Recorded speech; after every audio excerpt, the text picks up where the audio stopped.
दोस्तों, आज हम लाए हैं बायोलॉजी का पूरा ऑल ऑब्जेक्टिव। जितना सारा ऑब्जेक्टिव बनने वाला है बायोलॉजी में, पूरा इस चैप्टर में है। आज मतलब समझो कि आज जो क्लास चलेगा वो पूरा बायोलॉजी का ऑब्जेक्टिव चलेगा। चलिए शुरू करते हैं। आज का पहला प्रश्न, क्लोरोफिल वर्णक का रंग कैसा है? मतलब उसका रंग पूछा था, रंग कैसा होता है? हरा रहता है, याद रखिएगा। क्लोरोफिल कैसा होता है? हरे रंग की होती है। पाचन क्रिया कहाँ पूर्ण होती है? पाचन क्रिया कहाँ होती है? छोटी आंत में होती है। हमेशा याद रखिए, पाचन क्रिया छोटी आंत में। शरीर में भोजन का पचना किस प्रकार की अभिक्रिया है? तो उपचयन अभिक्रिया है। कौन अभिक्रिया है? उपचयन अभिक्रिया है। छोटी आंत की दीवार में पाए जाने वाली ग्रंथियों के स्राव को क्या कहते हैं? तो आत आतरस या सर्कस एट्रिकस, मतलब ए और बी दोनों है सही आंसर इसका। दंत क्षय का क्या कारण है? मतलब जो दांत हमारा खराब हो जाता है उसका क्या रीजन है? तो बोला है मीठी चीज खाने से, दांत की सफाई न करने से, बैक्टीरिया द्वारा अम्ल के निर्माण। इनमें सभी सभी सही है। कवक में पोषण की कौन सी विधि होती है? तो कौन होती है? मितजीवी होती है। डेटाइन के ऊपर दांतों की सुरक्षा हेतु पाए जाने वाली कठोर परत को क्या बोलते हैं? इनामेल बोलते हैं। निम्नलिखित में जठर ग्रंथि कौन सी कोशिका हाइड्रोक्लोरिक अम्ल का स्राव करती है? तो इन भित्ति कोशिका क्या करती है? हाइड्रोक्लोरिक अम्ल स्राव करती है। मानव शरीर में सबसे बड़े ग्रंथि के रूप में जाना जाता है तो कौन है? यकृत या लीवर इसको बोलते हैं। प्रकाश संश्लेषी अंगक है कौन? हरित लवक। भोजन का पचना किस प्रकार की अभिक्रिया है? उपचयन है मेरे दोस्तों। परामेशियम में भोजन का अंतग्रहण कौन होती है? कोशिका मुख द्वारा। हम इसमें पूरा पढ़ने वाले जितना बायोलॉजी में आएगा, ऑल चैप्टर और पूरा एक नंबर रहेगा। ऑब्जेक्टिव प्रश्न पूरा रहेगा, एक भी नहीं छूटने वाला, और इससे बाहर का कोई नहीं आएगा। भोजन का पचना किस प्रकार की अभिक्रिया है? उपचयन अभिक्रिया है। प्रकाश संश्लेषी इकाई है। प्रकाश संश्लेषी इकाई क्या है? तो क्लोरोफिल या क्लोरोप्लास्ट। प्राइमेशियम में पाए जाने वाली पोषण की विधि क्या कहते हैं? प्राणिसम बोलते हैं। मनुष्य में मुख गुहा में कितने जोड़ी लाल ग्रंथियां पाई जाती है? 3 जोड़ी पाई जाती हैं। अमीबा का मुख्य भोजन क्या हो? इनमें सभी बैक्टीरिया खाते हैं, शैवाल के टुकड़े खाते हैं, इनमें तो सभी खा लेते हैं वो। स्वाद कलिका पाई जाती है। स्वाद कलिका कहाँ पाई जाती है? तो जीभ की ऊपरी सतह पर क्या पाई जाती है? स्वाद कलिका पाई जाती है। निम्नलिखित में से किसे प्रकाश संश्लेषी अंगक कहते हैं? पत्ती को कहते हैं। प्रकाश संश्लेषण द्वारा किसकी प्राप्ति होती है? ग्लूकोज की प्राप्ति होती है। इनमें कौन सी रचना द्वारा अमीबा में भोजन का अंत ग्रहण होता है? कुछ पादों की मदद से। कुछ पादों की मदद से। अभी पहला चैप्टर नहीं चल रहा है, लेकिन इसे आज चैप्टर है। आज क्लास लंबा चलने वाला, बहुत लंबा। निम्नलिखित में किस छिद्र द्वारा ग्रासनली से जुड़ी होती है? निगल द्वारा। ग्रहणी भाग होती है किसकी? छोटी आंत की। आमाशय में अग्रभाग को कहते हैं कौन? कार्डियक। मैग्नीशियम इनमें से किसमें पाया जाता है? लाल रक्त कण में पाया जाता है। मुख गुहा का पिछला भाग कहलाता है ग्रसनी। पेप्टोन पेप्टाइड्स निम्नलिखित में से क्यों रूप में तोड़ देते हैं? तो पॉलीपेप्टाइड्स। स्वपोषण किसके लिए आवश्यक है? उपयुक्त सभी। छोटी आंत एवं बड़ी आंत जोड़ पाए जाने वाली एक छोटी नली नुमा रचना को क्या कहते हैं? सिक्कम कहते हैं। मनुष्य के शरीर में सबसे बड़ी ग्रंथि कौन होती है? अग्नाशय। लीवर होना चाहिए सबसे बड़ी ग्रंथि, तो पहले पढ़े थे लीवर। रक्षी कोशिकाएं पाई जाती है पतियों में। मनुष्य के आहार नल की कौन सी रचना अवशोषी अंग है? एपेडिक्स। प्रकाश संश्लेषण होता है दिन में। छोटी आंत में भोजन के पाचन में निम्नलिखित में से किस रस की भूमिका होती है? इनमें सभी की। प्रकृति में ऑक्सीजन का संतुलन कैसे बना रहता है? प्रकाश संश्लेषण द्वारा। जीवन की उपचयी क्रियाओं के संचालन के लिए निम्नलिखित में से कौन आवश्यक है? इनमें सभी। आमाशय में अध पचे भोजन की लेई की तरह स्वरूप होते हैं काइम। पादप में फ्लोएम का संवाहक होता है भोजन। प्रकाश संश्लेषण प्रक्रिया का मुख्य उत्पाद क्या है? ऑक्सीजन। अभी हम चैप्टर 2 ही में ही है। चाइल्ड का अवशोषण होता है इलियम में। प्रकाश संश्लेषण क्रिया में ऑक्सीजन बाहर निकलता है जल से। वह विधि जिसमें जीव पोषण तत्वों को ग्रहण कर उनका उपयोग करते हैं एवं वृद्धि एवं जन्म के लिए उन्हें क्या कहते हैं? पोषण कहलाते हैं। एक वयस्क मनुष्य में मुख गुहा में दांतों की संख्या कितनी होती है? 32 होती है। इनमें किसके द्वारा अम्लीय भोजन का अंत ग्रहण होता है? केंद्रक में। आज जो पढ़ने वाले हैं समझिए कि आज सबसे आज तक जितना यूट्यूब पे मेरा वीडियो है उस सबसे ज्यादा होने वाला है, क्योंकि आज हम पूरा बायोलॉजी को लिए हैं। वह जैव प्रक्रम जिनके द्वारा शरीर में ऊर्जा का उत्पादन होता है उसे कहते हैं श्वसन कहते हैं। मत्स्य का मुख्य श्वसन क्या है? गिल्स। गिल्स मतलब होता है मछली का, मत्स्य मतलब मछली होता है। कोशिकाओं में स्थित वायुमंडलीय हवा ऑक्सीजन की प्रतिशत करीब होती है 21%। श्वसन क्रियाविधि में भोज्य अणुओं द्वारा होता है विघटन। प्रवास की क्रिया निम्नलिखित में से किस रचना की भूमिका होती है? इनमें सभी की। श्वसन क्रिया विधि का अंतिम उत्पाद निम्नलिखित में से कौन सा विधि है? बी और सी। आणविक ऑक्सीजन के उपलब्ध नहीं होने के लिए प्रायोगिक परिवर्तन के लिए जंतु में से किसका यौगिक है? एक मिनट। अगला प्रश्न चलिए, इथाइल एल्कोहल किस प्रकार के श्वसन में बनता है? अवायवीय। निम्नलिखित में से कौन सा अंग श्वसन से संबंधित नहीं है? यकृत। मानव में श्वसन वर्णक कहलाता है हीमोग्लोबिन। श्वसन वर्णक पाई जाती है लाल रक्त कोशिकाओं में। इस द्वारा ऑक्सीजन की अनुपस्थिति में पाइरूवेट का इथेनॉल एवं कार्बन डाइऑक्साइड में परिवर्तन की क्रिया कहलाती है किण्वन। वह प्रक्रम जिसके द्वारा शरीर में ऊर्जा का उत्पादन होता है श्वसन कहलाती है। प्रश्वास के दौरान डायफ्राम में क्या होता है? संकुचन। श्वसन क्रिया की विमुक्त ऊर्जा निम्नलिखित में से किस यौगिक के रासायनिक बंधन से संरक्षित रहती है? तो एटीपी। मनुष्य सांस लेने और छोड़ने की क्रिया को क्या कहलाते हैं? श्वास। पाइरूवेट के विखंडन से यह कार्बन डाइऑक्साइड जल तथा ऊर्जा देती क्रिया क्या कहलाती है? माइटोकॉन्ड्रिया। नासिका बेसन में तेरी मेरी घुमावदार प्लेट की तरह रचना होती है उसे क्या कहलाते हैं? कौची।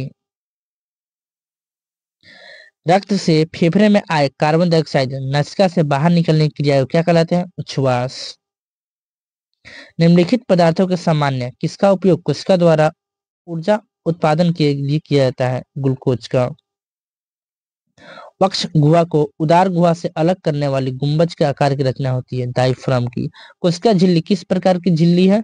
अर्धपरागीय। निवास द्वारा निकली वायु में रहती है कार्बन डाइऑक्साइड। निम्नलिखित में किसे कोशिकीय ईंधन कहा जाता है? ग्लूकोज को। कौन सी क्रिया सभी जीवों के लिए अनिवार्य है? तो श्वसन।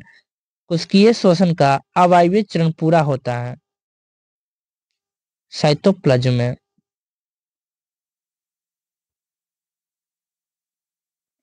निम्नलिखित में कौन सा एक ऊर्जादायक प्रक्रिया है? श्वसन। झींगा एवं सीप जैसे जलीय जंतुओं का श्वसन क्रिया होती है गिल्स द्वारा। कोशिकीय श्वसन का वायवीय श्वसन अवस्था पूरा होता है माइटोकॉन्ड्रिया में। श्वसन क्रिया के दौरान कितना प्रतिशत ऊर्जा ताप के रूप में परिवर्तित होती है? 20%। दही के जमने में निम्नलिखित में से कौन सी क्रिया होती है? किण्वन होती है।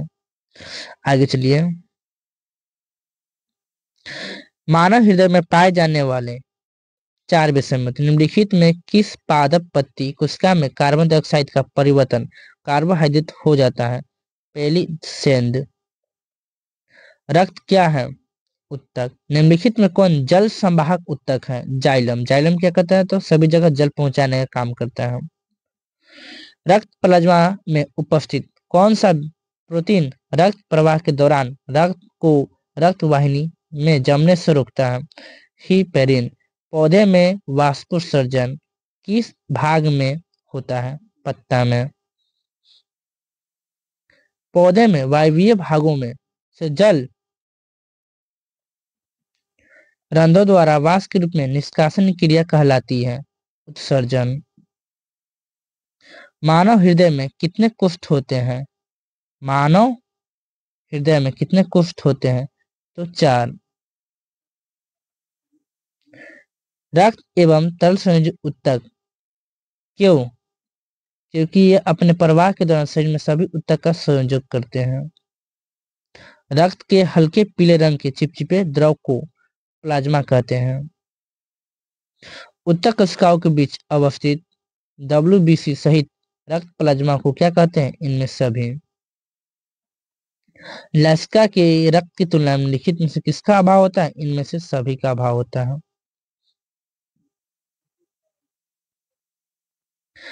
मानव हृदय में वेशम का शिथिलन कहलाता है। शिथिलन। डायसन हृदय शिथिलन कौन है? तो डायस्टोल कहलाता है। नंबर है।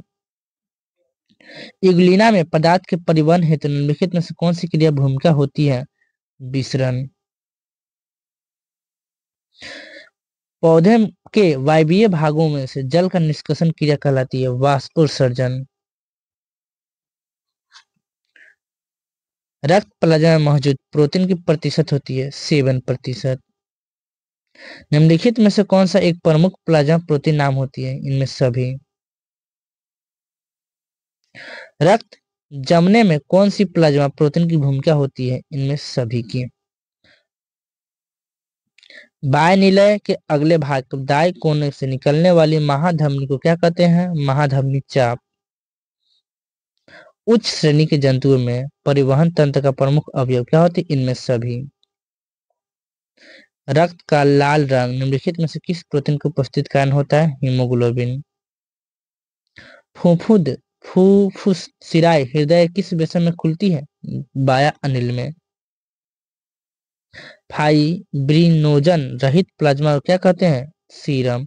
सफेद रक्त कोशिकाओं के संबंध निम्नलिखित में से कौन सत्य है? इनमें सभी। रक्त के जमने में निम्नलिखित में से कौन सी कणिका की भूमिका होती है? रक्त पथिकानु। फुफ्फुस सिराव का प्रवाहित रक्त होता है शुद्ध।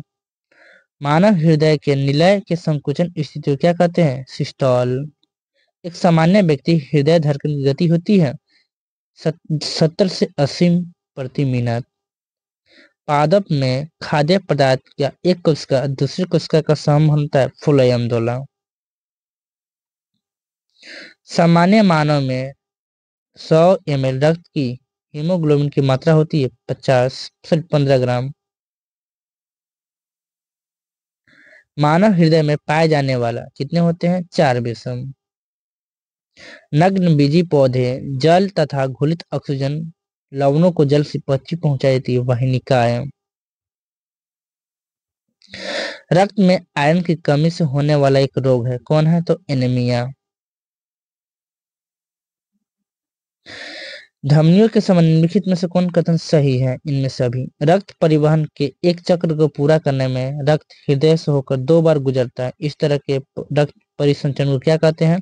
दोगुन परिसंचरण। लाल रक्त कोशिकाओं का दूसरा नाम इथ्रोथाइटस। हीमोग्लोबिन उपस्थित होती है लाल रक्त कणिकाओं में। रक्त में उपस्थित कौन सी कणिकाएं श्वसन गैस की परिवहन में भाग लेती हैं? लाल रक्त कोशिकाएं। हीमोग्लोबिन प्रोटीन वर्णक में कौन से धातु आयन पाए जाते हैं? लोहा। मानव शरीर के विभिन्न भागों में धमनियां विभक्त होकर क्या बनाती है? धम निकाय। मानव लाल रक्त कनिकाओं के जीवन अवधि होती है 120 दिन। हीमोग्लोबिन एक अणु की क्षमता कितने अणु ऑक्सीजन के साथ संयोग होती है? 4। निम्नलिखित में किसे ऑक्सीजन वाहक कहते हैं? हीमोग्लोबिन। निम्नलिखित में कौन सी रक्त कणिका मनुष्य के प्रतिरक्षा तंत्र का निर्माण करती है? ल्यूकोसाइट। हृदय धड़कन का ताल संबंध संकुचन एक विशेष प्रकार की तंत्रिका द्वारा होता है, उसे कहते हैं इनमें सभी। एक अर्धपरागीय में झिल्ली जल से विसरण की क्रिया को कहते हैं प्रसरण। पादप में जाइलम उत्तरदायित्व होती है जल का वाहन। मानव में लाल रक्त कणिकाओं का निर्माण स्थित है अस्थिमज्जा। मानव सामान्य प्रति ml रक्त सफेद रक्त कणिकाओं की संख्या होती है 5000 से 6000। सफेद रक्त कणिकाओं का कौन सा घटक एंटीबॉडी का स्राव करती है? लिम्फोसाइट्स। केंद्र विहीन रक्त कणिकाओं का मानव में जीवन अवधि होती है 1 सप्ताह की। पेरिटोनियम की दोहरी झिल्ली जिसमें मानव हृदय सुरक्षित रहता है क्या कहलाता है? पेरिकार्डियम। मानव पादप कोशिका में उपस्थित कोशिका रस का प्रसरण दाब भूमि जल से दाब से क्या होती है? अधिक होती है। स्टोमाटा पौधे किस अंग में पाई जाती है? पत्तियों में। सभी धमनियां में ऑक्सीजन रक्त प्रवाह करने, लेकिन ये अपवाद है। कौन? फुफ्फुसी धमनी। मानव हृदय में पाए जाने वाले 4 विषम महाधमनी एवं उनकी मुख्य शाखाओं रक्त प्रवाह को दाब को कहते हैं रक्तचाप। सिस्टोलिक दाब का मान होता है 120 मिली पारे स्तंभ द्वारा उत्पन्न दाब के बराबर। दाएं अनिल निलय पर पाए जाने वाला कपात को कहते हैं त्रिदली कपात। पौधे में स्थानांतरण की क्रिया में निम्नलिखित में से किस क्रिया का अहम भूमिका होती है? वाष्पोत्सर्जन। रक्तचाप मापने की विशेष उपकरण को क्या कहते हैं? सिस्मोनोमीटर। फुफ्फुस चाप से निकलने के स्थान पर मानव हृदय के अर्धकार कपातों की संख्या होती है 3। सामान्य से उच्च रक्तचाप कहलाता है हाइपरटेंशन। मानव हृदय का औसत संकुचन प्रस्थ दाब लगभग 120। वाष्पोत्सर्जन एक है शारीरिक क्रिया। वाष्पोत्सर्जन जैसी क्रिया होती है किसमें? भौतिक। शरीर के सभी भागों के अशुद्ध रक्त हृदय किस विषम से इकट्ठा होते हैं? डायन अनिलन। एक स्वस्थ व्यक्ति का सामान्य स्थिति या डायलिस्टिक रक्तचाप का मान होता है 120/83। वाष्पोत्सर्जन महत्व है में सभी में। जठर ग्रंथि कहाँ पाई जाती है? आमाशय में। पौधे में खाद्य पदार्थ के स्थानांतरण की गति पद होती है द्विदिशीय। पौधे द्वारा स्थानांतरण निम्नलिखित में से किस भौतिक बल की अहम भूमिका पाई जाती है? वाष्पोत्सर्जन या मूलदाब दोनों। देखिए दोस्तों, खत्म कर चुके हैं आधा और आधा से बाकी है।